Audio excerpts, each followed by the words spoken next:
Hi, it's Ray from Pro Shaper in Charlton, Mass, and we're back to the bonnet, the E-Type all aluminum bonnet. We've had a big hiatus here. Everybody's been waiting for part 8. We're going to try to get part 8 done today. I don't know if we're going to get it totally done because I got a few things I want to show you. We're going to do this section here. That's on the front burner right now. This is part 8. It's actually panel 7 on the flexible shape pattern. Mark made it all up. We've got all the gauges here.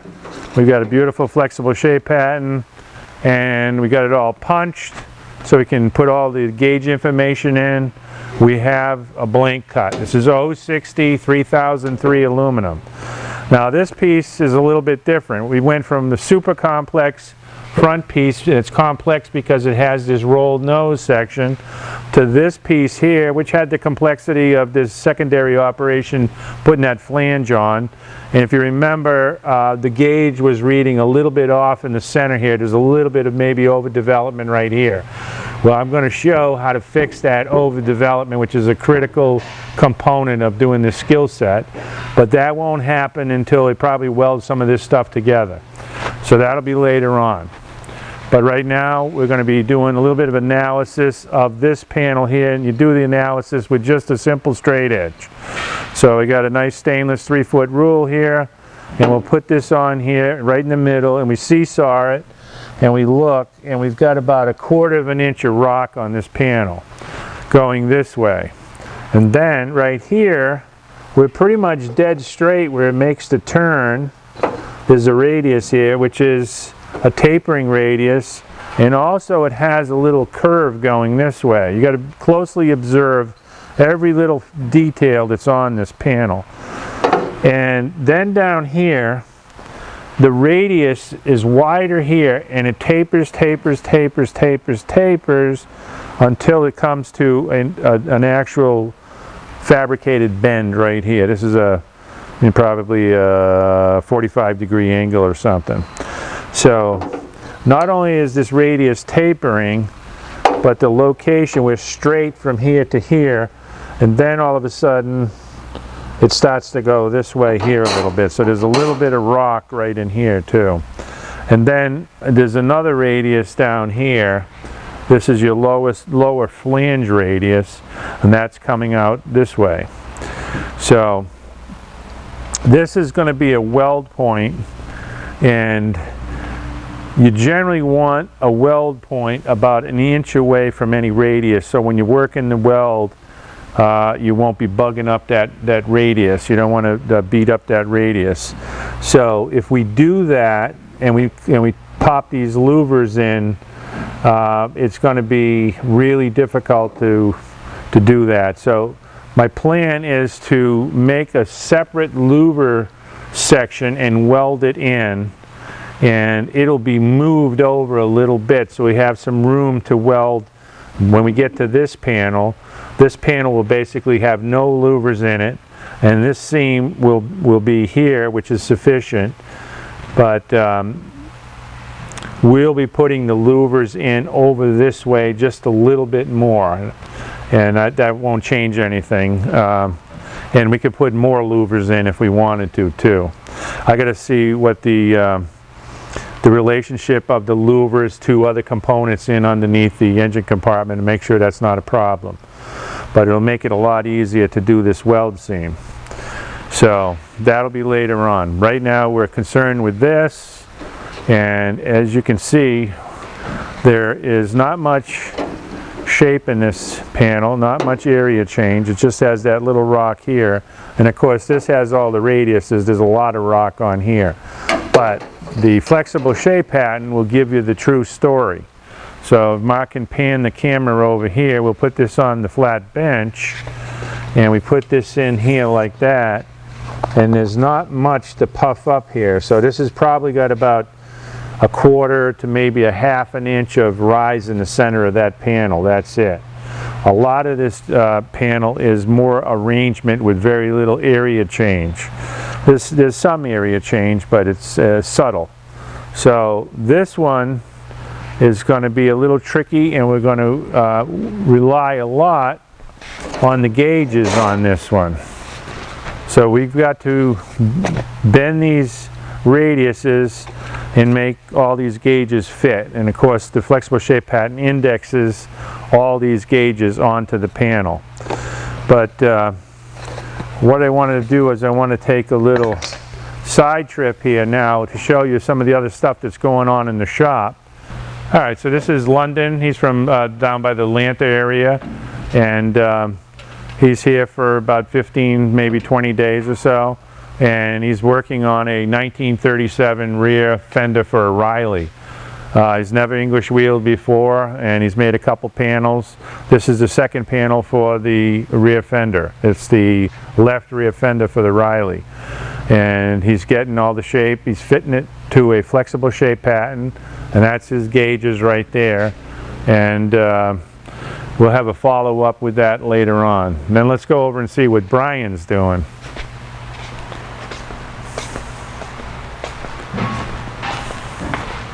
Great job, great job. Yeah, David straight, smiling.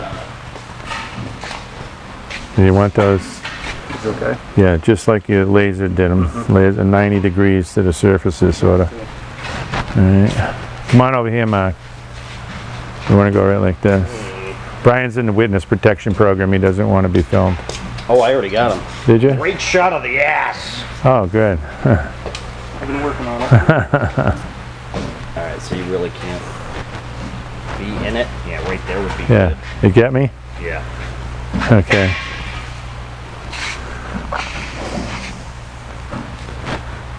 Where's the flexible shape pattern for this? Right here. Okay. So this is the same car that London is making the rear fender for that left side. It's a 1937 Riley made in England. It's a really cool little sports car, 98-inch wheelbase. It's got a little 4-cylinder. We don't have the motor here. And it belongs to an individual from Tennessee. He's owned the car since 1974. And when he bought it, it was missing this boot lid. So he's been trying to get a boot lid since 1974. Well, they only made 55 of these cars, so it's very difficult to find a new old stock or an original of any sort. So he's been putting it off, and now he's got to bite the bullet and have somebody make it. So my extended learning student, Brian, who is being hired by the owner of the car, paid for Brian's extended learning program, and he brought the car here from Tennessee, and from pictures he made this nice wire form for half of it out of 1/2 inch by 1/8 inch hot roll stock. He made the first panel from that wire form, which was this right side panel, and of course it was longer and overhung the body here, and got that smooth and fitting the body perimeters really nicely. And then I had him make a flexible shape pattern with gauges, and then he turns the flexible shape pattern inside out, and he made the other side. And then you have to properly measure to get the proper clearance here. This has a wired edge with a 1/8 inch wire in here, so it's been rolled around. This is really difficult to do. And Brian's an accomplished restorer. He's done a lot of hot rod work. He's done chops and sail panels with an English wheel before, but most of his panels have been small patch panels, and he didn't have a really high quality English wheel, so his panels didn't shine up like this. But now he's using some of my nice wheels in here, and with some of my instruction he's getting really beautiful results, and it didn't take him long either. This was like a little over a week's worth of work to develop the buck, the flexible shape pattern, and make the two panels. The only thing that's left is a little fitting around the edges, and it's got to be welded. He's got the seam pretty much engineered here, and this will be TIG welded. There's a 1/8 inch bead wire in here that has a scarf joint that we're going to weld together with silicon bronze rod. I couldn't remember. Silicon bronze. So the customer is going to be really happy. He now, from 1974 to 2019, no boot lid. Now he's got a boot lid. Now, a lot of the other parts of the car, like that rear fender, would just beat up so bad.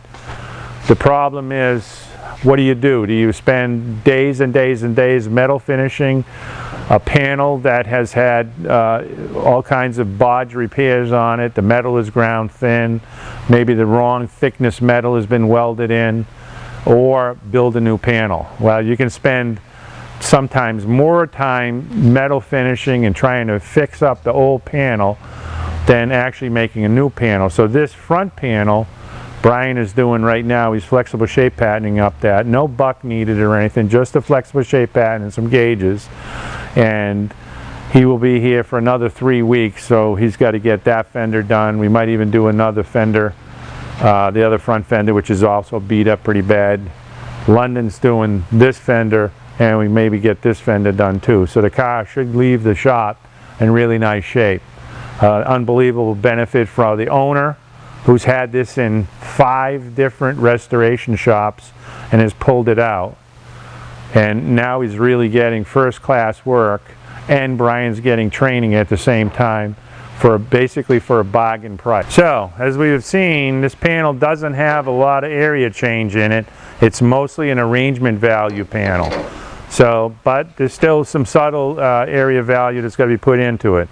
We've got a blank. Always make the blank way bigger than you need. In this case here, I might have made an error because we've got a lot of bending to do, and if you made this piece about 3 inches longer, you'd have a lot more leverage here to do that bending to get the arrangement set. I might be okay. We'll see. So, we've got the blank, and we got to put a little bit of area change in the center here, which is represented by this rock here, and we also got to put the the arrangement value into it. All right, so here's our sheet, and a good practice is to always inspect your sheet. This one has a little bit more scratching on this side. Always choose the best side. So this one looks a little bit better. In a perfect world, there'd be very little scratching, but they always get a little bit of scratching in the process. You can buy the sheets with the plastic protector, and you know, I've done that in the past, but I don't find a real big value in it because by the time you're done, it all looks like chrome plate on an aluminum anyways. So we're going to put a little bit of area change in the middle here. You can see the grain is running this way, and I've never noticed any significant issue with the grain, so we'll be bending it against the grain rather than with the grain. I think it has an issue with 6061, which is a hardenable aluminum alloy, and if you're bending it in a really tight bend in a press brake, you might have cracking issues. If you go with the grain, it might crack right where the grain is, as opposed to going against the grain. Maybe someone can make a comment and knows more about it than I do, but all my years of wheeling and shaping sheet metal, I haven't found any issue with the grain at all. Maybe I haven't been sensitive enough to it, but I just don't know. So at this point, the grain's going this way. I've never seen anything significant. I don't expect anything significant. We're going to wheel this now and put a little bit of crown in it, and we're going to attempt to do a patent wheeling deal, because this is going to need just a little bit of methodical wheeling right in the center, and then we'll set the arrangement a little bit, and we should get that 1/4 inch really fast. All right, so we're all set. We're going to set the pressure to a medium pressure. What is a medium pressure? Well, low pressure starts right here. The wheel is not engaging, it's slipping. I give it a little pressure, now the wheel is engaging. That's low pressure. I can come up a little bit on the low pressure zone, and it's going to be having effect on the metal, but it's so subtle it'll take you weeks to make something to happen.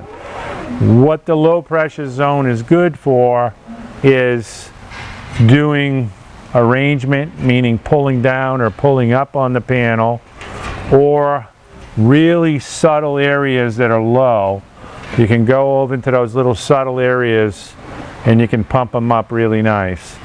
Now, London's been using this wheel. I just want to clean the wheel a little bit. So I'll take some 600 and I'll just give it a quick little polish here.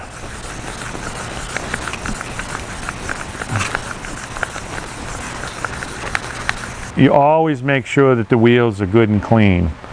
A little piece of debris on there makes a big mess. So, and also the panel has to be clean.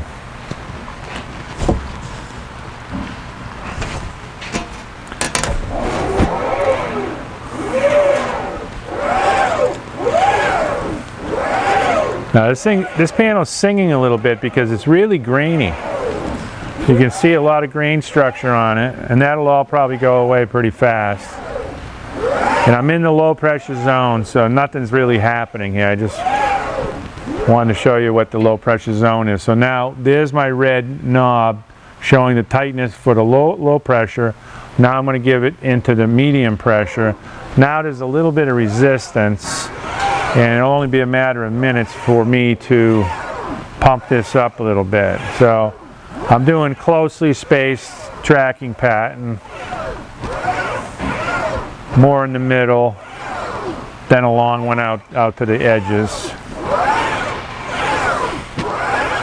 Now I normally don't do this tight tracking pattern. You need to know how to do it, and you need to do it every once in a while. But most of the time I just wheel where I have to wheel. And I might revert to that too. But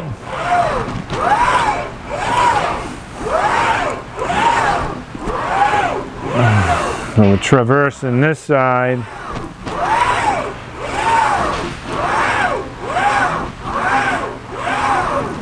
I don't know if you can pick up that noise.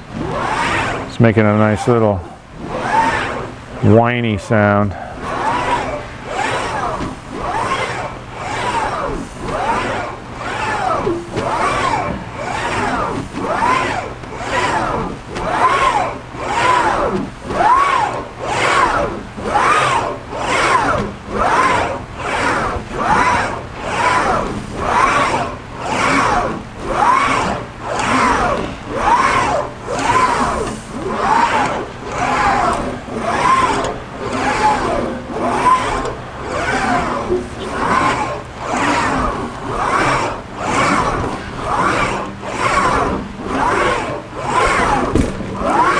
Now, what happens if you put too much area in the panel?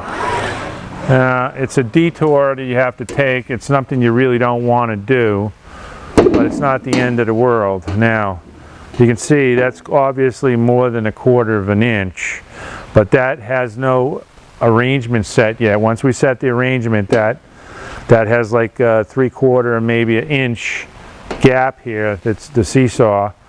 That will go away and it will settle down. So, but let's see what the flexible shape pattern says. And then we have to orient this flexible shape pattern. This is the rear and this is the front, and it somehow didn't get marked. So we're going to put those marks on, and we're going to mark the panel also. So I'm going to put front here, front, and this is the rear. Rear.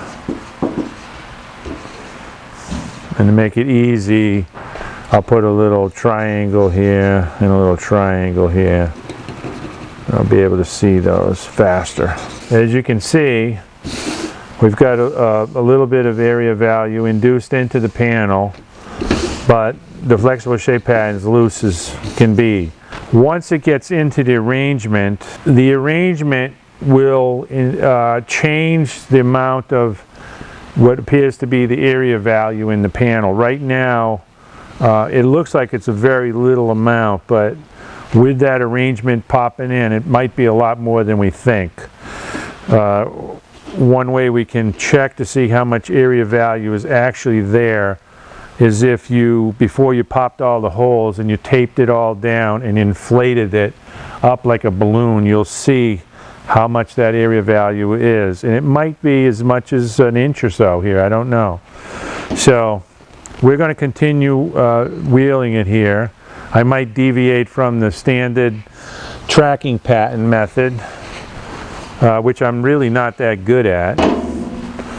That yields a beautiful panel, and just wheeling the panel so that you put the correct amount of area in it, doesn't matter, you'll yield a beautiful panel too. Now, I do notice right here that there's a repeating pattern here of a little scar. It's really minor, nothing major. That tells me that there is a little piece of something stuck on the wheel. Oftentimes when you wheel aluminum, you can get a little speck of aluminum sticking on the wheel. So I got to closely inspect the wheel. I didn't see it before, but there might be a little speck in here somewhere. It might be that little bit that was on the edge. So I got to sand it a little bit better. That's always a problem. Foreign material will gum up the works. I've had students that work in Detroit at stamping plants, and they've told me that even when they're stamping out quarter panels and big fenders and everything, everything can be going along great, and then all of a sudden a little bit of foreign material gets stuck into the process, and 30 or 40 quarter panels go into the scrap bin because it has this defect that gets continuously worse. So you got to be really on your toes and watch for cleanliness at all time. The same thing happens on the power hammer too. If you get some foreign material, it'll just pound its way into the situation. So we're closely cleaning here, a little bit better than I did before. I did find a few spots. I didn't see them the first trip, so.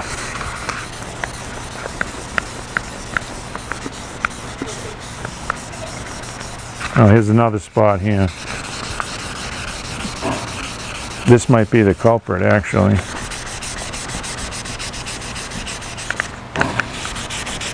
Just sanded that right out.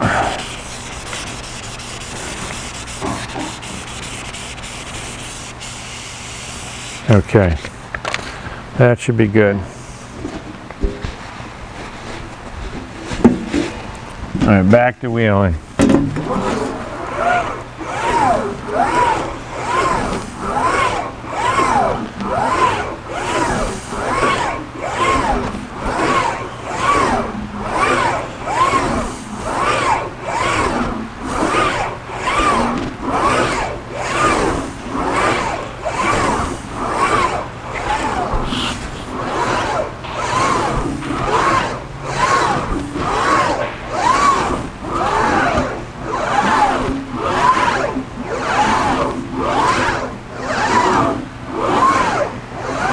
If you choose to use pattern wheeling, it will yield a very beautiful panel.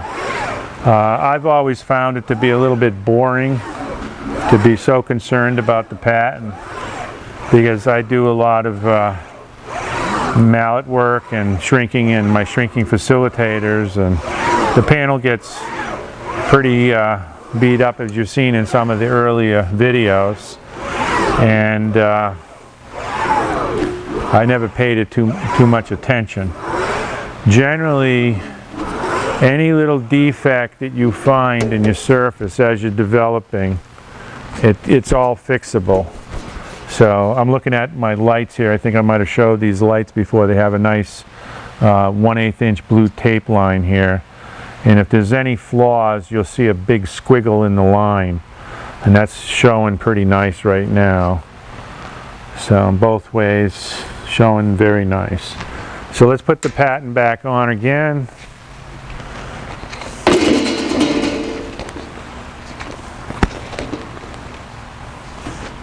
We're still showing a lot of looseness, so, and it's now becoming apparent that we might need a little extra area right in these where this stronger radius bend is over here. So as we develop it, it'll yield some of its secrets here. So we'll wield it some more. But this would be a panel that I would never beat out with the mallet on a beater bag. Now don't forget, a lot of times the Italians would make a panel like this just with a standard low crown auto body hammer, and they would use a slab like this over here.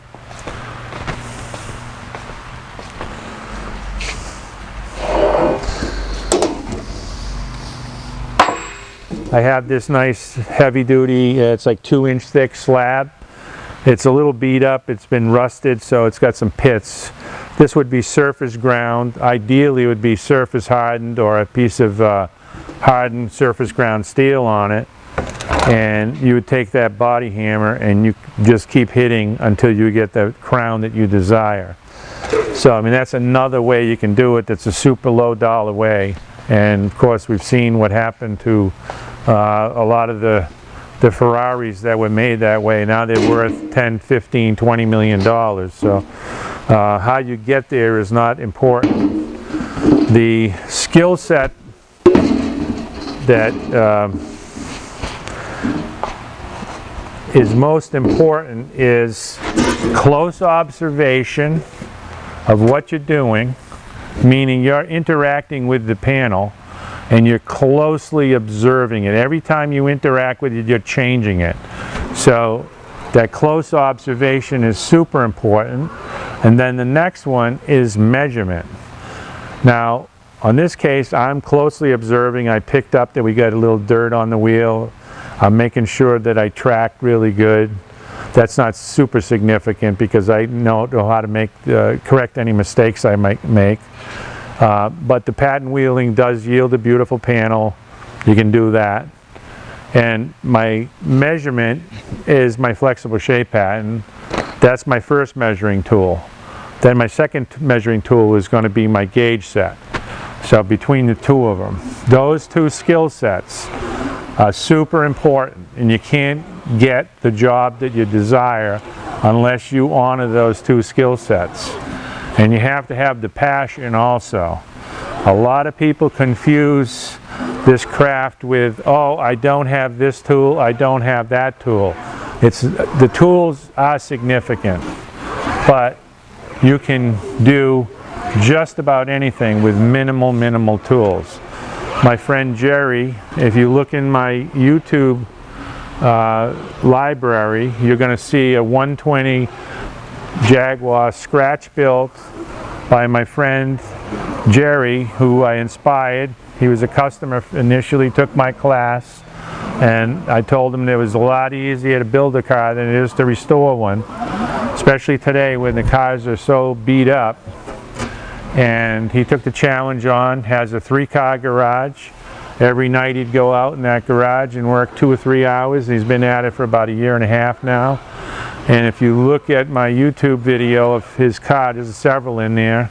One is concerned with him starting the motor up, which was an XJ6 1984 that he bought off of Craigslist for like $700. And recovered the motor out of it, rebuilt the motor, put some Webers on it, and got a 5-speed brand new transmission, and the correct bell housing, all that stuff's available. He used the front end bits and the whole rear end assembly from the XJ6. He had to modify the axles to be a little shorter, and he didn't use the original Jaguar sheet metal cage that they mount the rear axle in. He made his own custom piece. Tube frame that was all square tube with all just angle cuts. He designed it in AutoCAD Inventor, and the thing's a masterpiece. It will be at the shop at some point here this year, and certainly will include it in the one of the videos. So what I'm trying to do with both my classes and everything I do is to inspire people to that are interested in the collector car hobby and business, is to build cars rather than trying to restore some of the cars today, because it just makes a lot more sense to start all with brand new stuff, and then you can make basically any car you want, any car that you desire, and you don't have to be totally scared by the fact that you don't have this tool or that tool, and you don't have a scanning tool, and you don't know CAD and all that stuff. I've been down every one of those roads, and the best way to solve these problems is to just do simple drawings. I have a video also in my library about how to do the drawings. I have a special drawing board to do full-scale drawings. Anybody could do those full-scale drawings. And when you do those drawings, that enables you to do a wireform. I am going to do a video on the value of wireforms as opposed to a wood buck. I am very anti-wood buck. I made one wood buck in my life, and that was like 1986, and I vowed after making that buck to never make a wood buck again. And once you've made a wireform buck, you will see the value in the wireform over the wood type buck. So that's all coming in the future on my channel, the difference between wood bucks and wireform bucks. So I'm continuing to wheel away here, and I'm pumping that up. We're in the beginning of the middle pressure zone, which both adds area value, and it'll also smooth too. So you get smoothing action and area value at the same time, whereas the low pressure zone won't give you the area value, but it will give you a little bit of smoothing. The heavy pressure zone, and it'll be different on every wheel depending on how strong the structure is, will give you really rapid area value change, but it leaves a lot of deep wheel marks and stuff that are not too hard to take out, but especially with aluminum, you can pop an aluminum panel pretty fast. So now we got a pretty good crown in it. We put the ruler on here. This is a straight edge, and we have about a ½ inch of rock that way, and we've got about an inch of rock this way. So this is a subtle little panel. We want to make sure that we don't overdo it. And now we're starting to get a little tight here as opposed to where we were, but there's still all kinds of movement here, which implies that I have to put more area still in it. So we're going to pump this up just a little bit more. And pretty much I've been sticking with the English patent wheeling technique. Let's give it a little more pressure. We've got the red knob is right here. I'm going to pull it over just a little bit over here. Now it should go a little faster.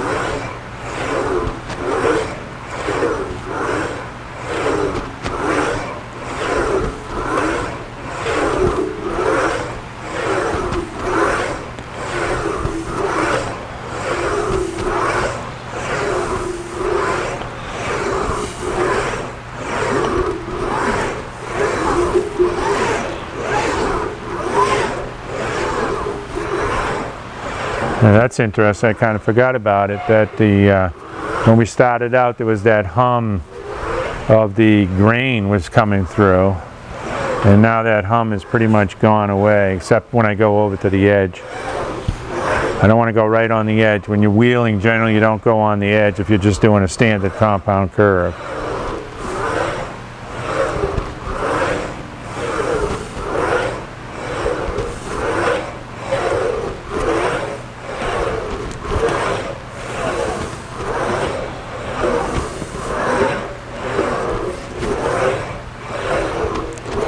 Now, as you're wheeling like this, the longer the panel, the more this panel will droop down. Gravity just takes a hold of it.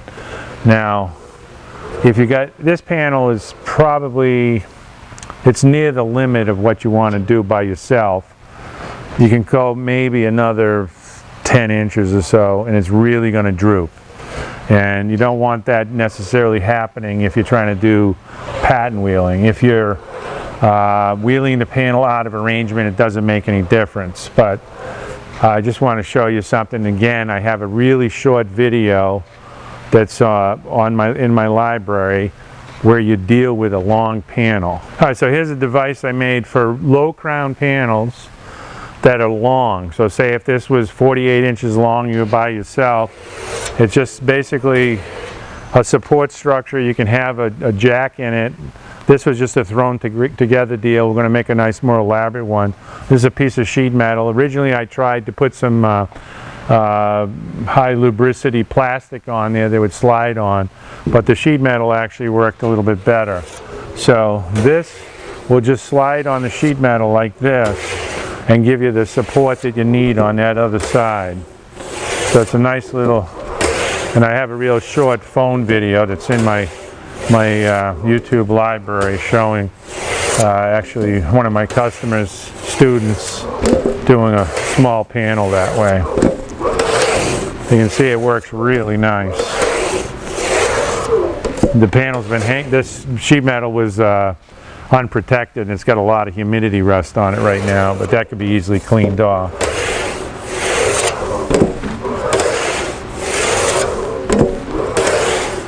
So that's one way of dealing with making a low crown panel with just an English wheel, with just one person. So I just wanted to throw that in there. All right, now we're starting to get tight, and it's looking pretty good. So there's a little bit of reverse curve. You can see these edges curling up a little bit, so that's just on the edge. But it's fitting pretty nicely now. I'm going to give it once over one more time and make sure it's super smooth. And then we'll start putting the gauge marks on it and setting the arrangement. The flexible shape pattern still has a little residue of powder on it. I should have cleaned that off, and you don't want to impress that powder into the metal. So let's give this a clean here.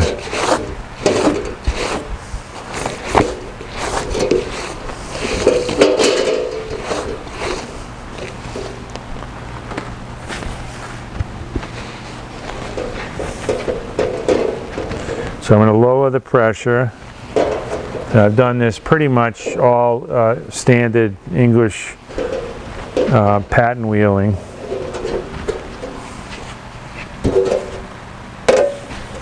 I'm going to get the ends a little bit. The ends never get the attention that they need.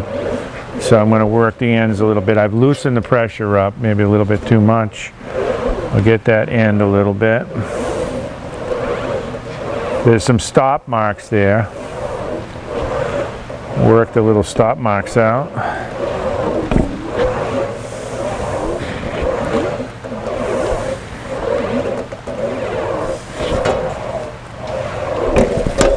That's that end, and now we get this end.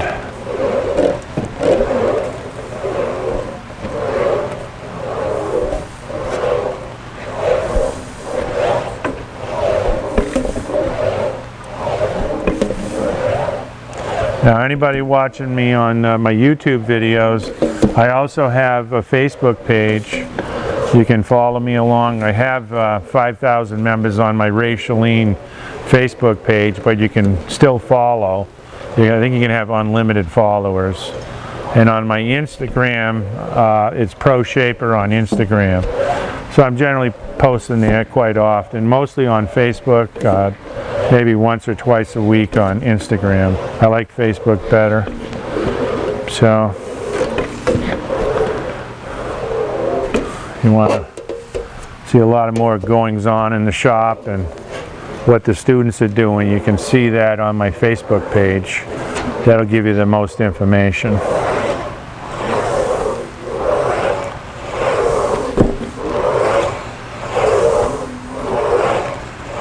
I've got a lot of stuff planned for very good videos,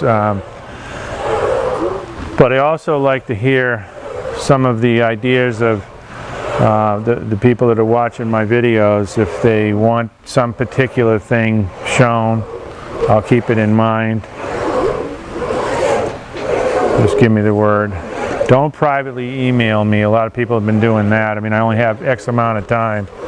So if you just email or a message through the YouTube messaging system, I think that works pretty decent.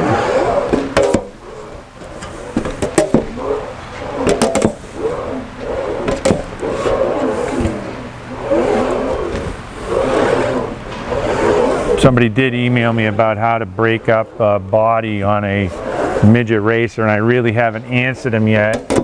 And I've just been lacking time. That's always the problem.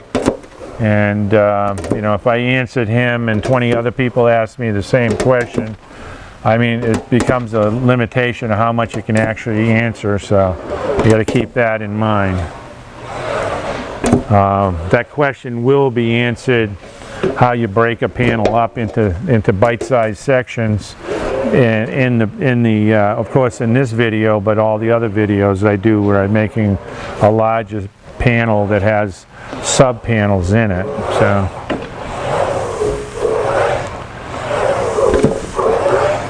So I'm wheeling here. I'm doing light pressure.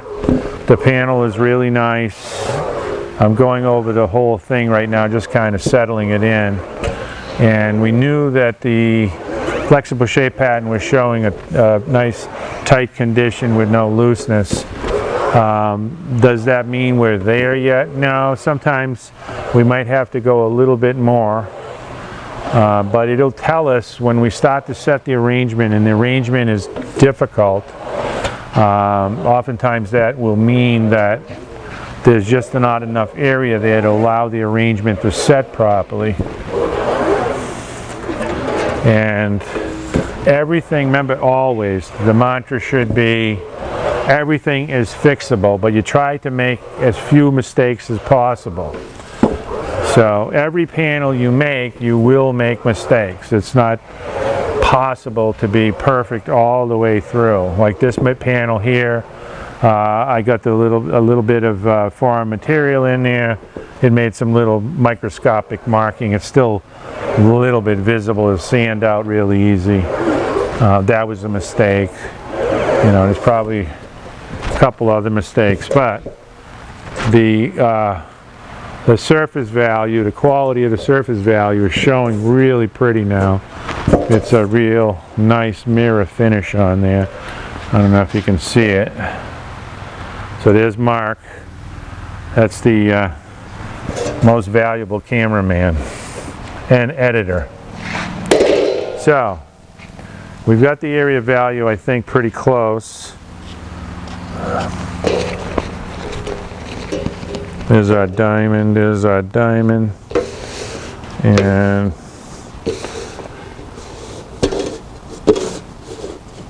it's showing a little looseness down in here.